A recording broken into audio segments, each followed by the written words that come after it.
La loi, c'est quoi la loi? Il y en a qui disent, oui, les 10 commandements, il faut les observer, parce que l'apôtre Paul et les apôtres et les autres apôtres les rappellent les 10 commandements dans la deuxième alliance. Ils y sont tous. Si vous cherchez, vous les trouverez. Honore ton père et ta mère, c'est le premier commandement avec une promesse, dit l'apôtre Paul. Puis il y en a qui vous disent, oui, ah, les 10 commandements, oui, mais pas le Shabbat. Ils sont allergiques au Shabbat. Non. Les disciples, ils se réunissaient le premier jour de la semaine.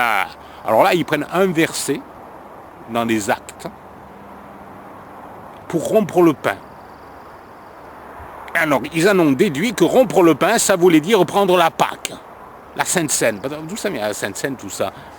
Je vous signale quand même que les Juifs, les premiers convertis, les premiers chrétiens, prenaient la Pâque une fois par an, pas toutes les semaines. Et quand ils se réunissaient le premier jour de la semaine pour rompre le pain, ça ne veut pas dire prendre la Pâque, ça veut dire prendre un repas en commun.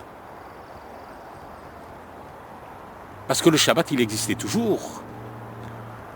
Hein, quand les apôtres se sont réunis, là, et qu'ils ont dit, bon, on a jugé bon de ne pas leur imposer autre chose que les viandes sacrifiées de s'abstenir des animaux étouffés et du sang, enfin des choses comme ça. Je n'ai pas le verset en entier à l'esprit pour le moment. Parce que tous les Shabbats, Moïse leur est prêché. Donc on n'a pas besoin d'en rajouter davantage, ils vont l'entendre tous les Shabbats. Ils n'ont pas dit tous les dimanches, ils ont dit tous les Shabbats. Et ils parlaient pour les vrais croyants qui s'étaient convertis. Tous les Shabbats. Alors, un jour, il y a quelqu'un qui m'a dit, ouais, mais dans Hébreu, ils disent que le repos, c'est en Christ. Attendez, dans ce passage, l'auteur de l'épître fait une comparaison. N'est-ce pas? Une comparaison, ce n'est pas une abolition. Si je dis par exemple, Jésus est le soleil de mon âme, est-ce que le soleil disparaît pour autant? Quand je dis, mon repos est en Christ, le Shabbat est en Christ aussi, est-ce que ça annule le Shabbat? Non, on fait une comparaison. On compare le Shabbat au repos en Christ, ça annule pas l'objet de la comparaison. C'est une comparaison, pas une abolition. Qui c'est qui a aboli le Shabbat? Par les chrétiens, l'Église catholique romaine. Eh oui. Cherchez bien sur Internet. Alors maintenant, on a Internet, c'est bien. Il y en a des choses sur Internet. Avant, on ne savait pas, maintenant, on peut savoir. Oui. Ça a été aboli par l'Église catholique qui a décidé que le Shabbat, il ne fallait plus le faire. Et je vous signale quand même que les églises évangéliques, qui se disent nous sommes comme les premiers chrétiens, sont issus de l'Église catholique. C'est-à-dire qu'il y a eu la réforme, Luther, qui a réformé certaines choses, mais pas tout. Il a gardé pas mal de choses de l'Église catholique, comme le baptême des enfants, tout ça, et puis d'autres choses aussi. Et puis de la réforme sont venues les églises évangéliques. Mais il y avait des baptistes qui gardaient le Shabbat. Eh oui. Shabbat. Ah, j'ai oublié le T. Ils gardaient le Shabbat. Et pourquoi l'ont-ils abandonné? Pourquoi? Soi-disant que les premiers chrétiens se réunissaient, je répète, le premier jour de la semaine pour rompre le pain. Mais rompre le pain, cette expression est employée dans plein d'autres endroits. Par exemple, quand Paul traverse, qu'il est prisonnier, qu'il est amené là sur le bateau, cherchez dans le livre des Actes, vous trouverez. Il a rompu le pain. Mais il ne prenait pas le repas de la Pâque. Hein. Ça ne voulait pas dire qu'il prenait la Pâque, qu'il prenait ce que vous appelez la Sainte Seine, que vous prenez tous les dimanches, mais qu'eux prenaient seulement une fois par an. Quand Jésus a dit faites ceci toutes les fois que vous en prendrez, il n'a pas dit toutes les semaines. Hein. Il a dit toutes les fois que vous en prendrez, c'est-à-dire le jour de Pâques. Il y en a des choses qui ont été changées au cours des siècles, qu'on a adaptées, qui sont devenues des traditions. Et comme j'ai dit tout à l'heure, la tradition, ça a des racines qui font des kilomètres. Pour les arracher, c'est dur. On est dans un monde comme ça, on nous enseigne comme ça. On est tout petit, on nous dit c'est comme ça, on va à l'église, c'est comme ça. On n'entend que ça. Alors après, quand moi j'arrive derrière, je vous dis c'est pas ça, je dis ouais, c'est un menteur. Oui, mais notre croyance, elle repose sur quoi? Sur la tradition des hommes ou sur la parole de Dieu?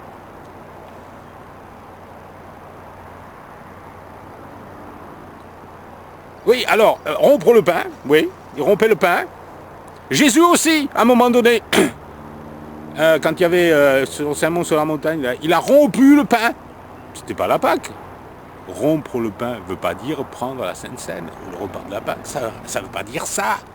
Ils ne se réunissaient pas le jour de la semaine pour prendre la Sainte Seine, pour faire le culte à Dieu.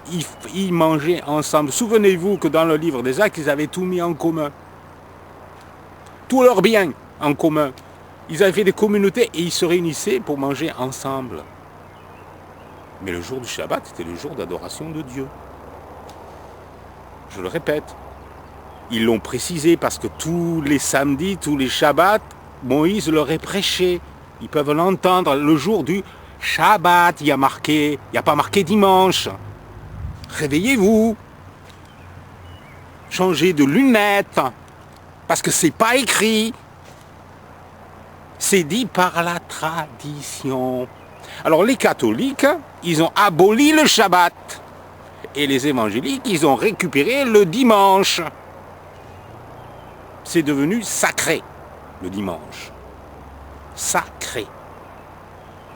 On adore le dimanche. Vous savez comment on dit dimanche en anglais? On dit Sunday. Vous savez ce que ça veut dire Sunday? Jour du soleil. Et vous savez d'où ça vient? Le dimanche, c'est le jour d'adoration d'un dieu païen. On adore Dieu le jour d'adoration d'un dieu païen. Vous croyez que ça lui plaît? Dieu, lui, il dit adorez-moi le samedi.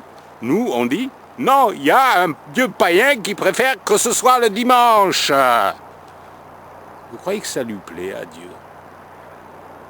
Qu'on change les lois et qu'on fasse les nôtres au lieu des siennes? Parce qu'il y a aussi les fêtes. La fête des mères, la fête des pères, les anniversaires, Noël.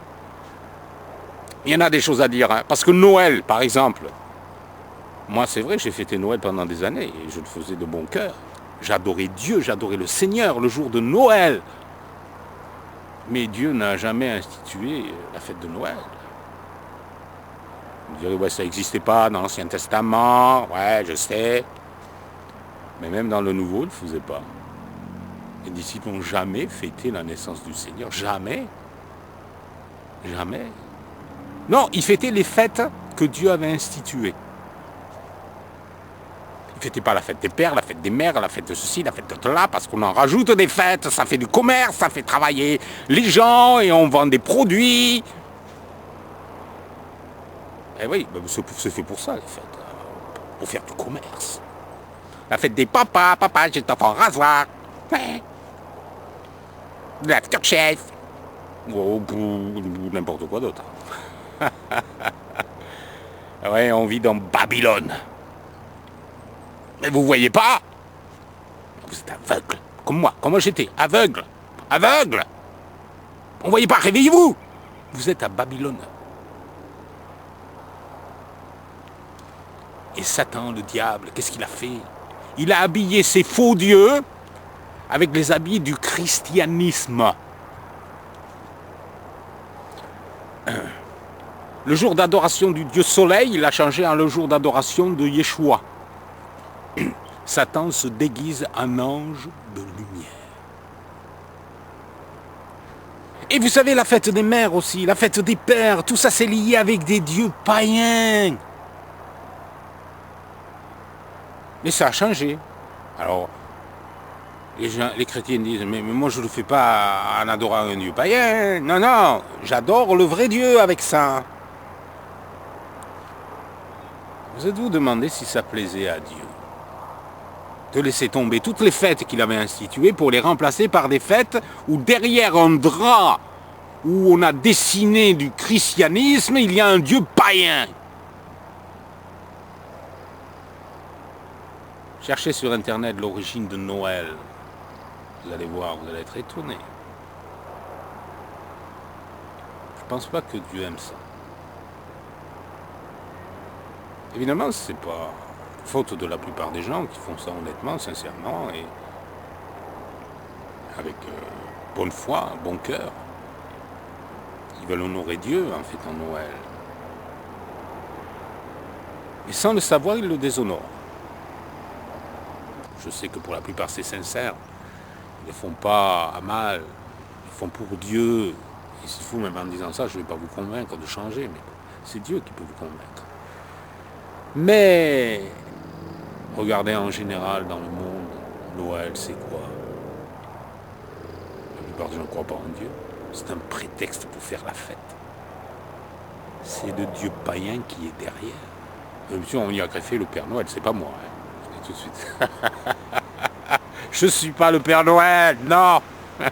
Je ne vous porterai pas de cadeaux, c'est promis. Non, non, non. J'y ressemble, oui, c'est vrai.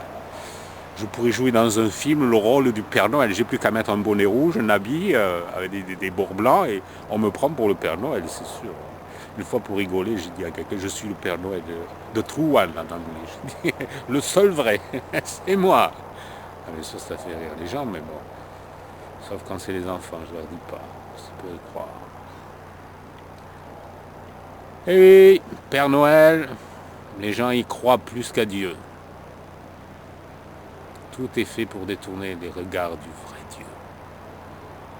Vous avez transformé mon temple en une caverne de voleurs, avait dit Jésus quand il est rentré dans le temple et qu'il y avait les vendeurs de pigeons. Il les a chassés avec un fouet. C'est exactement ce qu'on devrait faire. Prendre un fouet.